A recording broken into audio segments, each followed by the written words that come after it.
มาจอบส่องเบิ่งเฮือนพี่น้องมาส่องเบิ่งสร้าง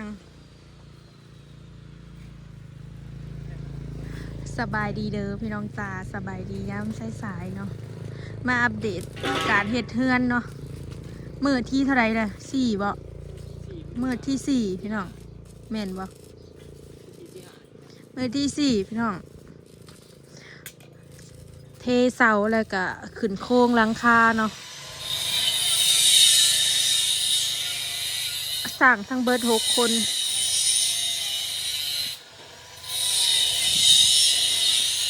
ขึ้นหลัง3เนาะอยู่ลุม3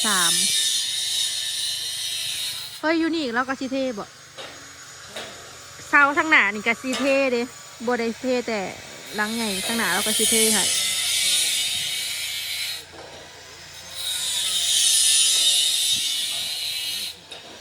กะสูงเนาะคอยย่านได้เรายังสิก่อได้ทางขังแล้วบ่ได้ปลาแบบนี้เด้เรายังสิก่อใส่อันดินบล็อกคอยว่าดินบล็อกเราสั่งมาน่ะอาจจะพอดีบ่พอดีก็เดือนน้อยหนึ่งผมมันหลายเลยเนาะมันมี3 ห้องเฮือนเนาะดินดินบล็อกน่ะ3,500 ก้อนขอคือสิบ่เรือลายดอกพอเราคำนวณมาเลยบอสเราคำนวณ2 ปองอันนี้คำนวณอันนี้มันก้อนใหญ่3 ปองข้าเจ้าเฮ็ดใหญ่ขึ้นเนาะพอดีเรือเขาก็สิออกไปเฮ็ดห้องน้ำอยู่หน้าเด้อยู่บ้านสวนห้องน้ำมันเป็นห้องเดียวแต่ว่ามีบ่อนอาบกับบ่อนอันโทรสะโคกคนละ2แบบทำบ่ต้องเปลืองเงินซื้ออันประตูลายเถื่อเนาะพอสร้อยเฮ็ดห้องน้ำอยู่ไทยเขาเจ้าก็เฮ็ดแบบนั้นเนาะขายเขาเอิ้นยังมินิมอลบ่มินิมอลเฮ้ยถามสร้างดูมีบ่น่ะนะขอนั่นนะจะโลคลิปบ่อยู่บ้านที่เจ้าไม่ขายมีแล้วก็ตัดคอแบบนี้ดิคอตัวเอสมันสิเป็นแบบนี้นี่มันยาวยังวะเจ้าให้เราเบิ่งดูเฮ้ยใช่สำหรับไอ้เกาะเสื้อเกาะทรายยังนะนี่เป็นตะคอแบบนี้เป็นตะคอนี่เราไปเห็นหูเราก็งงเลยเนาะ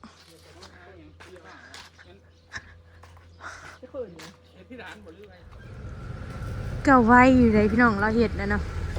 แต่ว่าข้าเจ้าอยู่ไก่ได้ข้าเจ้าอยู่อันกงพนังจิตกันกับอันเคมราดปู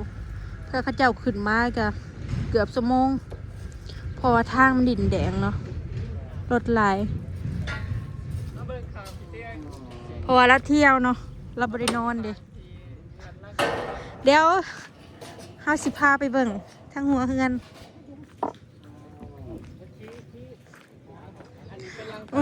พี่น้องต้นดอกกุหลาบข่อยพระเจ้าบ่อยู่แล้วก็ตายแล้วกำลังงามกำลังเป็นดอกงามเป็นดอก2 ดอกเบิ่งแน่น่ะดอก1ย่อไปไว้อยู่ห่มให้แน่อ้อยหัวเฮือนเด้อฉันตายได้เพิ่งเอาเขามานี่นะปลูกมา2 ปีแล้วดอกกุหลาบคอยอุตส่าห์ซื้อโทมันจุ่มงามๆเลยสมัยโทร60,000 กีบไปบ่ได้จ้ะเริ่มเป็นรูปเป็นร่างค่อยลังคาซ่อนเดี๋ยวนี้พี่น้องเนาะลังคาซ่อนทั้งเทิงน่ะสีต่ำทั้งนั่นน่ะสีสูงเนาะเห็นลังคาซ่อนงามอยู่บ่ยังบ่ฮู้ว่างามไปกี่หลายเนาะเลาะถาเบิ่งตอนแล้ว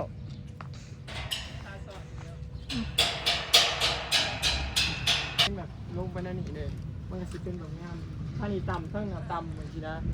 แต่ว่าทั้งนั้นนะข้าเฮาเฮ็ดลังเจยไปนี่นะก็สิงามแต่ว่าเฮาสิเบิดงบหลายข้าเฮาเฮ็ดลังแบบเก่าก็ใช้อันเก่า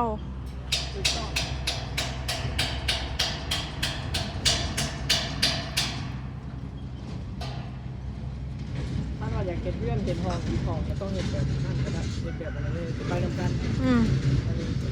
ทางหน้าได้เฮ็ดแบบใดนี่สั้นขึ้นบ่สั้นบ่ได้เด้อเนาะทางหน้านี่นะสิเป็นทรงเท่าใดเนี่ยสื่อจุดบ่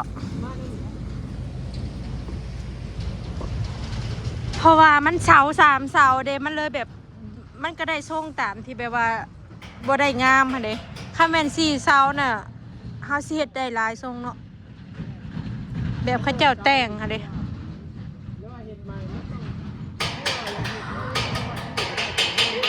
อันนี้นะเขาเจ้าบ่ได้เฮ็ดโคบบ่ได้จอดโค้งแล้วเอาขึ้นไปใส่พี่น้องแล้วเอาขึ้นไปที่ละอย่างแล้วก็จอดใส่แล้วอันใส่ไม้สากใส่หยังแน่ให้มันเซิงคักแน่เนาะมันก็เลยแบบสิบ่ไหวทอเขาเจ้าจอดเป็นโค้งไอ้เล่าบ่อยว่า เขาเอิ้นไม้หยังคือไม้สากบ่ มันต้อง เขาเจ้าใส่ไม้สากวัดหยังแท้ข้างแน่เนาะ น้ำเคียง เขาจะเอิ้นไม้น้ำเทียง เฮ็ดไปเฮ็ดมาข่อยก็คิดว่า เพื่อก่อขึ้นน่ะปองเยี่ยมเฮาสิต่ำนะเฮาต้องได้ม่างออกระยะปองเยี่ยมขึ้นไป อาจจะได้ใส่เป็นอันปองเยี่ยมแบบนี้เด้เป็นแวนแก้ว แบบเลื่อนเนาะ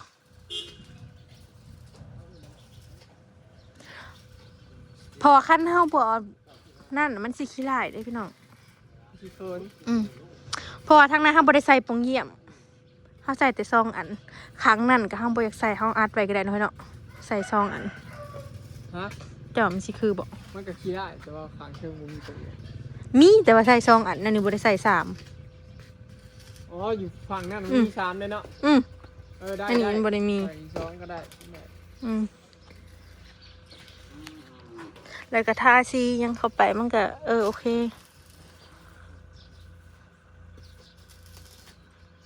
คิดไว้นะ จากสิได้ซำใดพี่น้องและถาเบิ่งว่าเฮ็ดแล้วทั้งเบิดสิใส่เวลาอยู่จักเดือนเนาะมันน่าจะบ่เกินเดือนดอกค่อยเบิ่ง มีไปซ่าน้ำมันเนื้อกอเนาะ ก่อนนี้ ว่ามันยากเนาะ แล้วเด้องานก่อมันเพื่อก่อเพื่อสาบมันต้องใช้เวลาไปเยอะ ใส่เมสลานะบอลอันนะบอยบอลเรายืนนะบอก นี่แล้วบอลก็เหยียบนี่ก็ขึ้น ใส่เมสลานะเนาะ แต่บอลเล็กเหยียบบ อลเล็กลงมาหาปูนี่แล้วสิก่อดินจีพอตัวเก่ามันเป็นดินจี บอลก็เจ้าก่อนี่ก็ก่อแต่เขตนี่ขึ้นไปฮอดเล็ก ถ้าถามว่าดินจีกับดินบล็อกมันต่างกันแบบใดการเฮ็ดเฮือนเนาะดินบล็อกมันก็สิแบบฮ้อน เวลาฝนตกมันก็สิเสียงดังกว่าดินจีมันก็สิเหน็นหนาแบบเย็นเนาะเย็นบ่ส่วนหลายสลอยกายขึ้นสวรรค์เฮือนเขาเจ้าแบบผู้มีเงินเนาะส่วนหลายเขาเจ้าก่อนเอาแต่ดินจีได้มันแน่น มันก็แน่นหนากว่าดินบล็อกแต่ก็ดีกว่าแต่มันหักแพงพี่น้องดินทีชูมือเลยมันคือตะกี้ ดินจีเฮาซื้อมาก่อน2 บาท 8เนาะเพราะว่าเฮาอยู่นอกเมืองเด้เฮาบ่ได้อยู่ในเมืองถ้าอยู่ในเมืองก็เจ้าขายก่อนละ2 บาท 2 บาทหาทู2 บาทครึ่ง บาทครึ่งบ่ 2 บาทครึ่งเขตไก่ มาเอาสิ ก็แล้วแต่ระยะทางเนาะ แน่น แล้วแต่เฮามาหลายต่อจังซี่ดินบล็อกก็ก้อนละ6 บาทบ่ ดินบล็อกก้อน6 บาท แต่ว่ามันซ้ำดินจีหา6ก้อนเลย อื จ้ะ ม ความใหญ่ต่อก้อนอันนี้มันต้องเทียบเสียแล้วนะ ดีแต่ว่าช่วงเฮ็ดหลังคามันบ่ค่อยลมเนาะมันร้อนยามมื้อแลงมาจังได้ลมยามกลางเว้นจังซี่ก็แดดร้อนขายหยังปาดบ่ายยังมีตลาดอยู่บ่สิฮอด2 โมงแล้วตลาดท่าบ่นี่ น้ำกล้าวน้ำ เบิ่งหาซื้อแนวเลี้ยงสร้างก่อน เอาเลยนะ ข้าวจี่บ่บ่มีนมโอ้ยเอาหยังเอ้ยโอ้ยเอาโลดว่ะ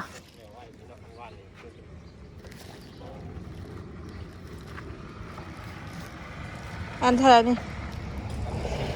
10,000เงินบาทได้ซะ บาทไปอีกช่องข่าวบาทกัน66 เอาอันนี้ เอาเงินบาทเนาะ จีบ ตามแนว50เนาะ เออ ไอ้ เอาขนมมนๆน่ะนะบ่เออเอาธงหนึ่ง ทงหนึง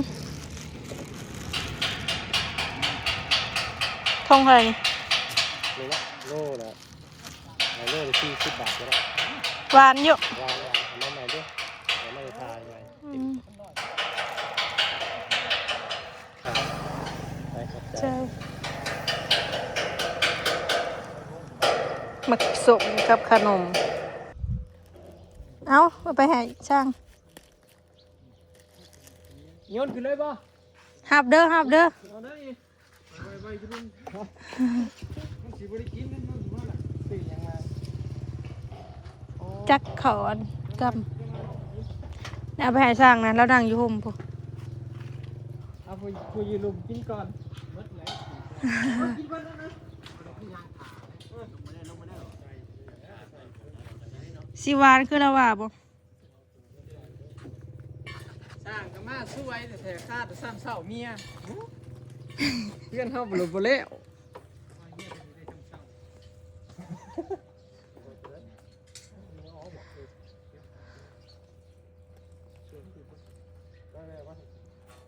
ใกล้แล้วคันขึ้นโครงก่อแห้งไว้คันเฮาก่อนนี่แหละเนาะเฮ้ยเนาะ อันนี้บ่ยากเรื่องหลังคากับเจ้าเห็ดแป๊บเดียวมันยากน้ำก่อกับสาร อืม มาเสียเวลา กับเทเสาเนาะ เห็นบ่ นะ ทำแล้วเขาเจ้าเห็ดปอกทำเห็ดปอกแล้วก็ใส่เล็กดัดเล็กเห็ดอันเทเสารู้สึกกันยัง20,000 ก็ให้กินแกให้กิน แต่ละมื้อนี่อีเมลเราเข้ามานอนบ้านแล้วเราก็โฮดทางยามมื้อเช้านั่นขนาดโฮดได้นี่แต่ถือว่าใครกว่าบ่โฮดเนาะ ถ้าบ่ฮดก็สิแบบนั้นเด้ ญี่ปุ่นยังไงกุ้มไงกล้องค่าไฟเนี่ยแพงเดียวนี่นะแบบว่า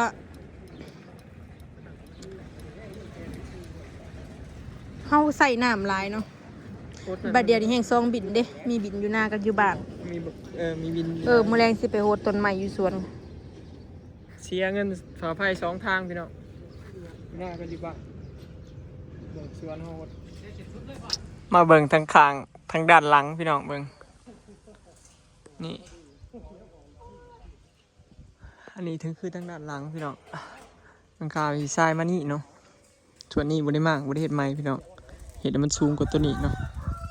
เฮ็ดต่ำกว่าตัวนี้บ่ได้มันสิใส่เพดานยากเนาะก็จำเป็นต้องเฮ็ดสูงขึ้นไปในระดับหนึงเนาะอนาคตก็มีเงินมีหยังก็เฮ็ดใหม่ก็ได้พี่น้องอันนี้เนาะเฮ็ดบ่ยากเฮ็ดใหม่เฮ็ดง่ายๆคืออันนี้คันเฮ็ดใหม่ก็ได้ก่อขึ้นอีกน้อยนึงเนาะแต่ว่าต้องอยากให้มันทรงงามด้วยอันนี้มันเป็น3เฮือนมัน3 ต่อพี่น้องมันเลยขี้ลายเห็นบ่ที่จริงเฮ็ด2 ต่อนี่ต่อจากหน้าบ้านมาต่อมานี่ยาวเลยเนาะก่อขึ้นไปให้มันระดับเท่ากันต่อเสาขึ้นก่อดินขึ้นอีกเนาะ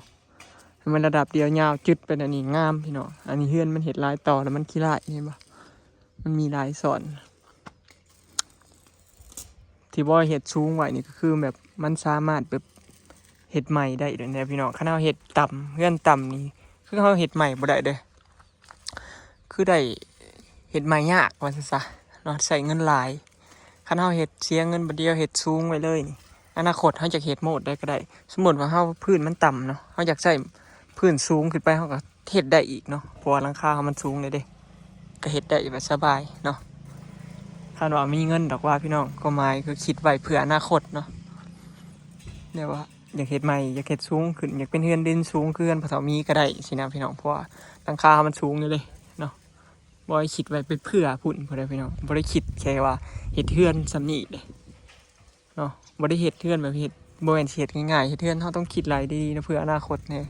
คิดเพื่อวันข้างหน้าเนาะพี่น้องแต่บ่ฮู้ว่าอนาคตสิมีเงินหรือบ่มีก็อย่าเนาะแต่เฮาคิดเพื่อไว้โลดเนาะเฮ็ดหยังบ่เวลาบ่อ้อยเฮ็ดหยังคือกันพี่น้องบ่อ้อยเฮ็ดหยังสิเฮ็ดคิดบ่ได้คิดแต่เพื่อว่าสิเฮ็ดเด้บ่อ้อยนี่คิดเฮ็ดหยังก็คือคิดเพื่อวันข้างหน้าเบิดเนาะเพื่ออนาคตทุกอย่างเฮ็ดหยังคือกันเนาะเหมือนกับที่บ่อ้อยเฮ็ดอยู่หน้าแล้วพี่น้องบ่อ้อยสิมักเป็นคนคิดหลายแน่ว่าง่ายใช่พี่น้องที่จริงเฮ็ดเฮือนมันก็บ่ได้ยากดอกแต่ว่าเป็นคนคิดหลายหั่นนะที่จริงก็สิบ่เบิดเงินเฮ็ดหลายเบิดหลายปานนี้ดอกคันแม่นเฮาเฮ็ดเฮือนง่ายๆพอได้อยู่แบบทรงหมดนั้นบ่นี้นะถ้าว่าเบิดหลายจังเฮาคิดแล้วเฮ็ดเพื่อเนาะคือประตูนี่คือกัน พอมาเห็ดแล้วมันอยากสูงๆนี่ต้องได้ปรับขึ้นอีกเลยได้เปลี่ยนกระจกใหม่บอยก็คิดเผื่อไว้แล้วล่ะเผื่ออนาคตเนาะมันบ่งามเนี่ยได้เลยที่เขาจะคอยต่อเติมไปทีละหน่อยนะเพราะว่าบ้านมันสิบ่เป็นหยังที่แบบว่าบ่สิ้นสุดเนาะบ้านนี่สามารถเฮ็ดก่อไปนั่นนี่ได้อยู่แล้วเนาะเพื่อนนี่มันบ่ตายตัวอยู่แล้ว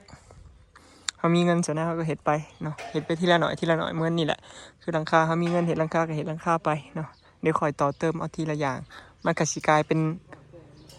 แม่นพี่น้องมันเบิดหลายคันเฮาเฮ็ดทีเดียวปุ๊บพอเดียวน่ะมันเบิดหลายเด้คันเฮาเฮ็ดไปทีละหน่อย2หน่อยมีเงินสำนี้มีเงิน10,000 20,000ก็เฮ็ดอันนี้ไปจังซี่เดี๋ยวเฮาก็แล้วเองเนาะเฮ็ดไปทีละหน่อยเป็นเฮ็ดเดี๋ยวรอติดตามมึงพี่น้องมื้อนี้เขาเจ้าขึ้นข่าวเนาะใส่ชี้ว่าใส่ข่าวข้างพี่น้องเพราะว่าเฮือนเป็น2ต่อเนาะเฮือนหลังซ้อนข้างพุ่นน่ะสิต่ำกว่าข้างนี้เด้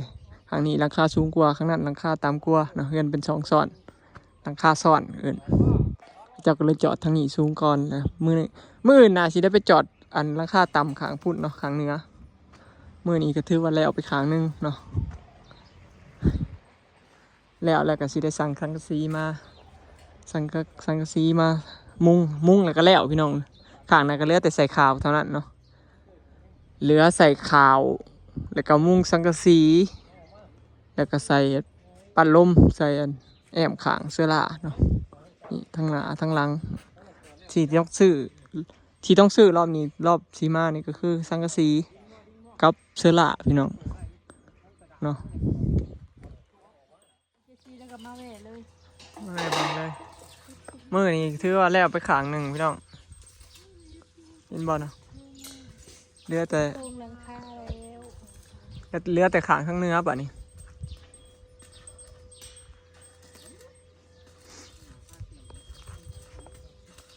โอเคเนาะพี่น้องคลิปนี้ก็สิขอเก็บภาพบรรยากาศไว้ชั้นนี้เนาะเด้อพี่น้อง